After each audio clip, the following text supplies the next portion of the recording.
매실 가공 유통센터 건립 과정에서 측량도 없이 설계를 진행해 무리를 빚고 있습니다.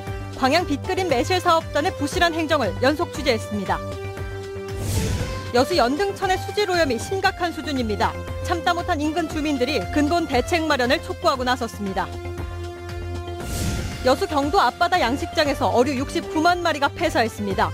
적조와 고수온을 놓고 원인 조사가 실시되고 있습니다. 중소기업청 전남 동부사무소가 순천에 들어섭니다. 중소기업 지원을 전담하는 기관으로 기대를 모으고 있습니다. 여러분 안녕하십니까? 지난주 광양 빅그린 매실 사업단에 관련한 문제점에 대해 연속 보도해드렸는데요. 이 사업의 모체인 60억 규모의 지역 전략식품 육성 사업에서도 부실한 진행 과정이 드러나고 있습니다. 박광수 기자가 보도합니다. 광양 빅그린 매실 사업단이 건립하고 있는 매실 가공 유통센터 공사 현장입니다. 국비와 시예산 등 16억 원이 투입돼 이달 중 완공될 예정이었지만 이미 공기는 맞추기 어렵게 됐습니다. 현장 측량도 하지 않고 설계를 진행하는 바람에 2달 이상 사업이 지연된 겁니다.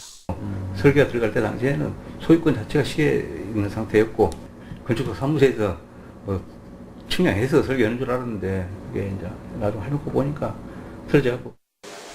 가공센터 내 오폐수 처리시설 설치를 놓고도 혼선이 이어졌습니다. 처리시설이 입찰 이후에 보강되면서 차질이 빚어졌다는 내부 이사진의 지적으로 진통을 겪기도 했습니다. 정화조를 빼놓고 입찰을 본 이후에 정화조 설치를 다시 하려니까 이제 킹비가 이중으로 부담이 되는 거죠. 그래서 원래 16억인데 16억을 오버하게 되어버렸죠. 사업의 핵심인 매실 농축액 설비에 대한 우려도 더욱 확산되고 있습니다. 결국 최종 제품인 농축액의 품질이 사업 성패의 관건이 될 수밖에 없는데도 설비 입찰 단계에서부터 이에 대한 고려가 부족했다는 겁니다. 제안서를 이렇게 발표하는 과정에서도 평가 항목에도 불용성 침전물이라든지 아니면 수율이라든지 굉장히 그 매실 농축액에서 중요한 부분, 이런 부분에 대한 평가는 하지 않았다. 매실 가공과 유통의 활성화를 위해 내후년까지 추진되는 이번 사업에는 광양시 예산 24억 원을 포함해 국도비 등 모두 60억 원이 투입될 예정입니다. MBC 뉴스 박광수입니다.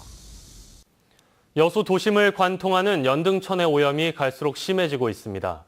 주민들이 더 이상 악취를 참지 못하겠다며 근본적인 대책 마련을 요구하고 있습니다. 김종태 기자입니다. 연등천에 바닷물이 빠지자 하천 바닥이 검게 드러납니다. 각종 쓰레기와 함께 해충이 들끓고 악취가 진동합니다.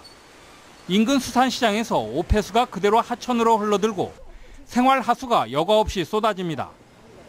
주민들은 찜통 더위 속에서도 창문조차 열 수 없는 심한 악취로 시달리고 있습니다. 인근 초등학교도 학생들이 악취로 정상적인 수업을 받는데 어려움을 겪고 있습니다. 교실 문을 열면 그 안에가 오수 냄새가 가득해 있어요. 마비가 돼 있는 상태라 애들은 그 냄새가 뭔지도 모르고 살아요. 특히 연등천 주변에 위치한 오수 중개 펌프장 냄새까지 더해지면서 주민들은 심한 두통까지 호소하고 있습니다. 주민들은 수십 년간 계속 제기되고 있는 연등천 오염 문제에 여수시가 소극적인 대처에 그치고 있다고 주장합니다. 형식적인 하천 바닥 준설 작업으로는 한계가 있다는 것입니다. 썩어 있는 거 그거를 다 걷어내야 됩니다. 살짝만 걷어내도 안 되고 작년 재작년에 매덕들에서 했다는 거 그거는 개미 밥 주는 겁니다. 여수시는 주민들의 민원이 잇따르자 피해를 줄이기 위한 방안 마련에 바빠졌습니다.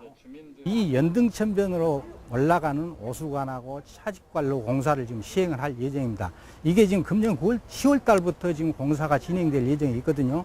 그 공사가 마무리된 시점에 저희들이 연등천 하상정비 계획을 수립을 하고 있습니다. 하지만 여수시의 이 같은 생각에 근본적인 정화 대책 없이는 연등천 오염은 반복될 수밖에 없다는 주민들의 불신이 부딪히면서 뚜렷한 해법을 찾지 못하고 있습니다. MBC 뉴스 김종태입니다. 고수온으로 인한 적조가 확산될 기미를 보이면서 지역의 양식 어장에서도 어류 폐사가 잇따르고 있습니다.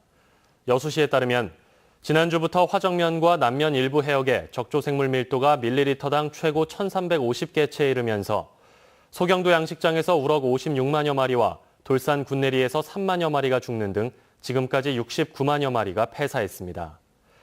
여수시는 어류 폐사의 원인이 적조인지 고수온인지 남해수산연구소에 시료 분석을 의뢰하는 한편 어장 정화선을 동원해 황토를 살포하는 등 방제 작업에 총력을 기울이고 있습니다. 계속되는 폭염으로 강수량과 저수량이 저조한 상태가 이어지자 피해 예방 대책이 추진되고 있습니다.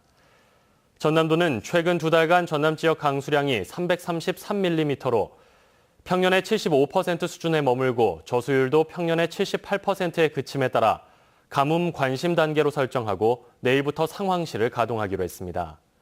당국은 우선 일부 산간 지역과 섬 지역의 안정적인 용수 확보를 위해 빗물 저장 시설을 확대 설치하고 비상시 비상 운반 급수 등에 대비하는 한편 농작물 생육 상황도 상시 모니터링하기로 했습니다. 연일 무더운 날씨가 이어지면서 본격적인 채취철을 맞은 폐류에서 고수온 피해가 속출하고 있습니다. 키조개와 바지락 양식장은 그야말로 쑥대밭으로 변했습니다. 문현철 기자가 보도합니다. 바다에서 각 건져올린 키조개입니다. 조개살은 흐물흐물 녹아내리고 썩는 냄새가 진동합니다. 지난주 첫 발생한 폐사 피해가 전국적인 키조개 주산지인 장흥 등량만 전체로 번졌습니다. 3년 동안 정성 들여 키워 추석 대목 출하를 앞둔 터라 피해가 더 큰 실정입니다. 지금 추석물에 왜 출하를 할 그런 예산하고 또 수출을 지금 저희들이 일본 수출을 하고 있기 때문에 많은 수출을 지금 해야 되는데 다 지금 뭐 하지도 못하고 있는 그런 실정입니다. 고수온 피해는 다른 폐류에서도 속출하고 있습니다. 바지락과 피조개, 새꼬막 등 등량만 일대 양식장 대부분이 쑥대밭으로 변해버렸습니다. 이들 폐류가 견딜 수 있는 최고수온은 28도. 그런데 최근 보름 넘게 30도 안팎을 오르내리면서 집단 폐사하고 있는 겁니다. 피해액을 저희 나름대로 지금 조사를 해서 상부기관의 도에 보고하고 지금 남해수산연구소와 협조하여 앞으로 정확한 피해 원인을 분석할 계획입니다. 바닷물 수온이 떨어지지 않는 한 폐사를 속수무책으로 지켜볼 수밖에 없는 어민들은 깊은 시름에 빠졌습니다. MBC 뉴스 문현철입니다.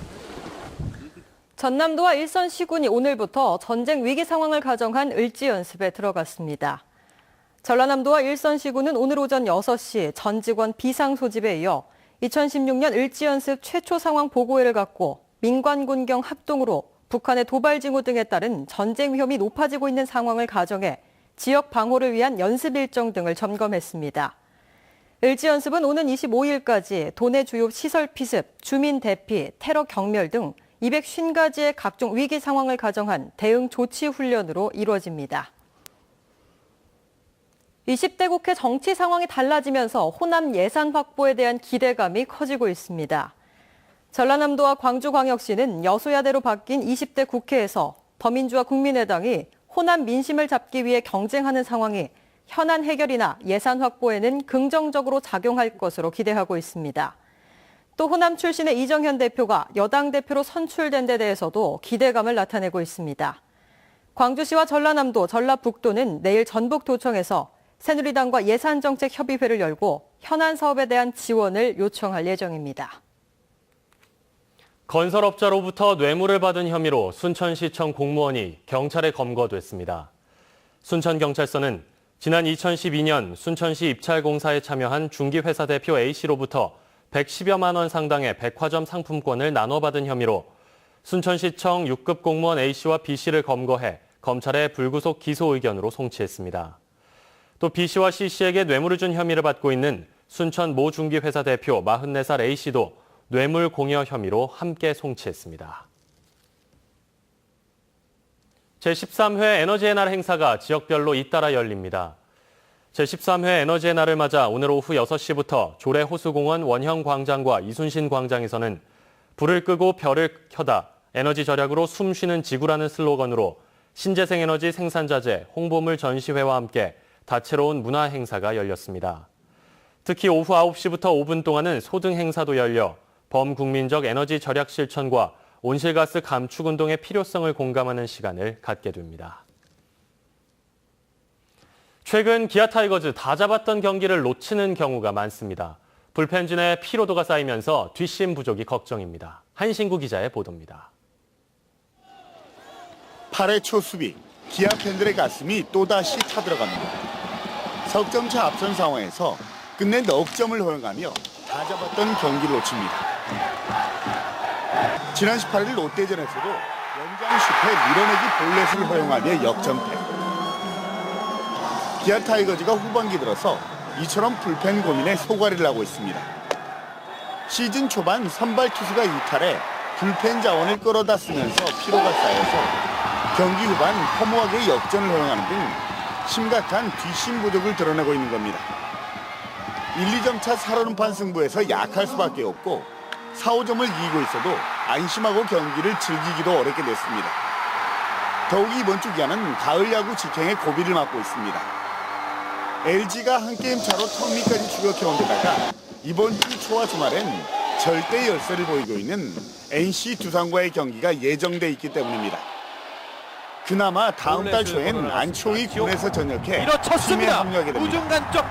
또 부상으로 이탈했던 김준우도 실전 투구에 들어가는 등 복귀를 앞두고 있어서 팀에 붙여있는 불펜진이 얼마나 버텨내느냐가 가을 야구의 또 하나의 관건이 되고 있습니다. MBC 뉴스 한신우입니다.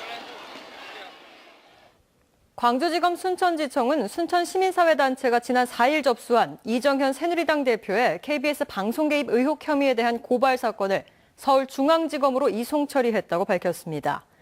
검찰은 지난 19일 고발인 조사까지 마쳤으나 서울중앙지검에서 같은 내용의 고발 사건을 수사하고 있는 점을 감안해 사건을 이송하게 됐다고 덧붙였습니다. 전남 동부권 중소기업 지원의 핵심 거점이 될 중소기업청 전남 동부사무소의 건립이 최종 확정됐습니다. 새누리당 이정현 의원은 중소기업청 전남 동부사무소의 순천 설치를 위한 조직 규모와 예산 반영이 최종 확정돼 지역 중소기업 경쟁력 강화와 일자리 창출, 광양만권 경제자유구역의 특화 개발, 신덕지구와 율촌, 해룡산단 활성화에 큰 힘이 될 수 있을 것으로 기대했습니다. 전남 동부 지역에는 현재 중소기업 6만여 개소, 소상공인 5만 4천여 명이 밀집해 있지만 중소기업 전담 기관이 없어 행정 지원을 받기 위해 광주까지 이동하는 등 시간적, 경제적 어려움을 겪어오고 있습니다.